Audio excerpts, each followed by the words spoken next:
نحمد و نصلی علی رسول الکریم اما بعد فاعوذ باللہ من الشیطان الرجیم بسم اللہ الرحمن الرحیم قلنا یا نار کونی بردا و سلاما علی ابراہیم صدق اللہ العظیم۔ آج ہم حضرت ابراہیم علیہ السلام کا معجزہ اور ان کا قوم کے ساتھ مکالمہ اسے ذکر کریں گے۔ ابراہیم علیہ السلام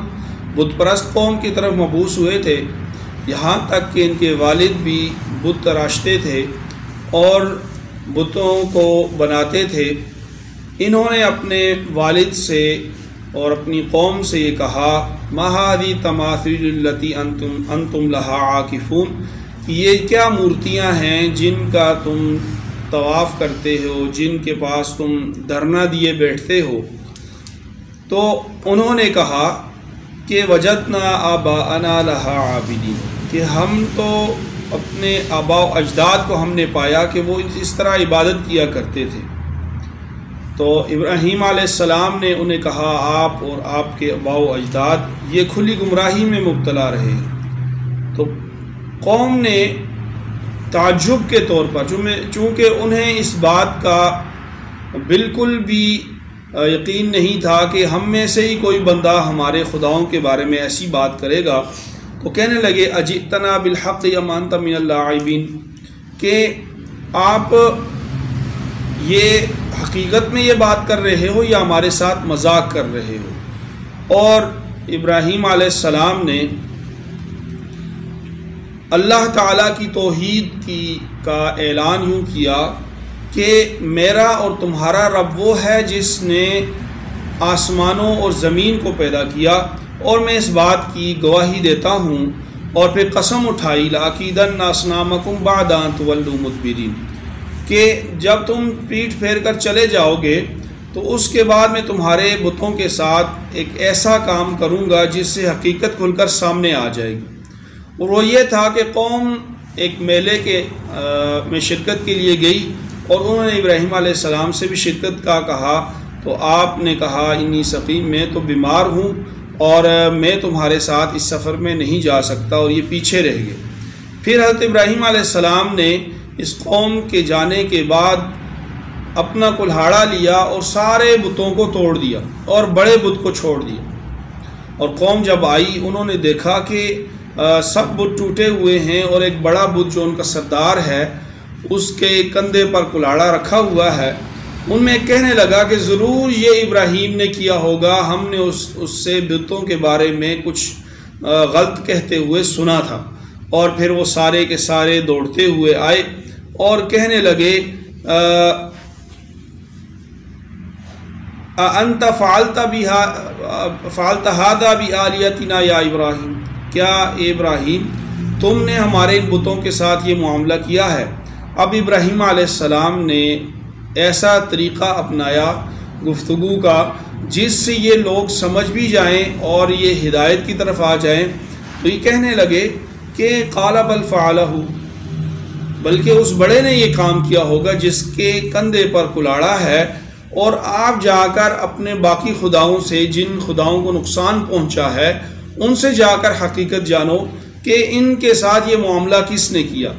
اور جو بڑا خدا ان سب کا تحفظ کرنے والا تھا کیا وہ ان کا تحفظ نہیں کر سکا؟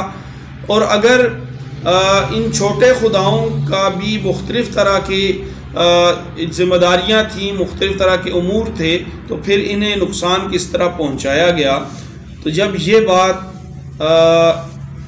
قوم سے کہی گئی تو وہ اپنے نفس میں ملامت کرنے لگے، لیکن ایک عرصے سے جو مذہب انہوں نے اختیار کیا ہوا تھا اسے وہ کیسے چھوڑ سکتے تھے؟ فرجعوا الی انفسہم فقالوا انکم انتم الظالمون، اور پھر وہ دل میں کچھ سوچنے لگے اور پھر اپنے آپ سے کہنے لگے سچی بات تو یہ ہے کہ تم خود ظالم ہو، یعنی تم نے ان پتھروں کو خدا بنایا ہوا ہے۔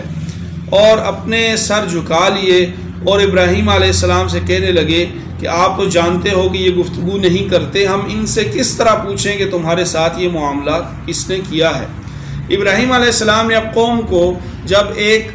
کیفیت تک وہ لے آئے اور انہیں یہ بات سمجھائی کہ جن کی تم عبادت کرتے ہو یہ نہ بول سکتے ہیں، نہ یہ نفع دے سکتے ہیں، نہ ہی نقصان دے سکتے ہیں،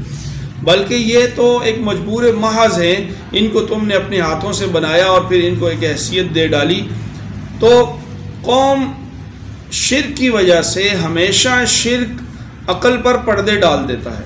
اب یہ قوم کہنے لگی کہ سب کا ناس ہو، تمہارا ناس ہو، کہ اٹھو اور اپنے خداؤں کی مدد کرو، اور مدد اس طرح کرو کہ بہت بڑی آگ جلاؤ اور ابراہیم کو اس آگ کے اندر پھینک دو۔ اور انہوں نے ایسا ہی کیا، ایک عرصے تک لکڑیاں جمع کی جاتی رہی اور پھر بڑا الاؤ جلایا گیا، اور پھر حضرت ابراہیم علیہ السلام کو ایک منجنیق کے ذریعے اس میں پھینکا گیا۔ لیکن اللہ تعالیٰ نے یہاں پہ چیزوں کی جو خاصیت ہوتی ہے، پانی کی خاصیت ہے کہ وہ ڈبوتا ہے، وہ انسان کو اپنی تہہ کی طرف کھینچتا ہے۔ اسی طرح آگ کی خاصیت یہ ہے کہ آگ جلاتی ہے۔ اللہ تعالیٰ نے یہاں پہ آگ کی جو حقیقت ہے، خاصیت ہے، اس کو ہی تبدیل کر دیا کہ آگ جلانے کے بجائے کونی برداً و سلاماً علی ابراہیم، یہ حضرت ابراہیم علیہ السلام کے لیے ٹھنڈی ہو گئی، سلامتی والی ہو گئی۔ اور یہ ابراہیم علیہ السلام کا معجزہ ہے کہ اللہ تعالیٰ نے ان کو ایسے اسباب، جن اسباب کے اندر رہتے ہوئے موت یقینی ہے، جلنا یقینی ہے، لیکن اللہ ہر چیز کا خالق ہے، مالک ہے، اللہ تعالیٰ نے اس کی خاصیت کو ہی تبدیل کر دیا اور ابراہیم علیہ السلام کے لیے گل و گلزار ہو گئی۔ اور یوں ان کافروں کا جو مکر تھا، ان کا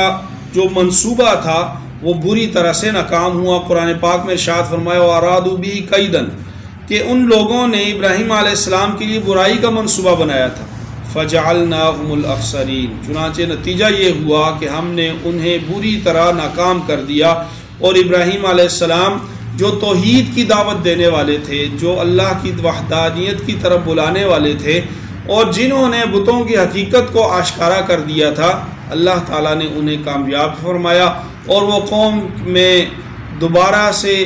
واپس آئے اور اپنی جو دعوت تھی اس کو انہوں نے جاری رکھا۔ اللہ تعالیٰ سے دعا ہے اللہ تعالیٰ ہمیں ابراہیم علیہ السلام کی جو تعلیمات ہیں، آپ کی جو فکر ہے اور آپ کی جو محنت ہے، اس کو سمجھنے کی اور اس پر عمل کرنے کی توفیق عطا فرمائے۔ وآخر دعوانا ان الحمد للہ۔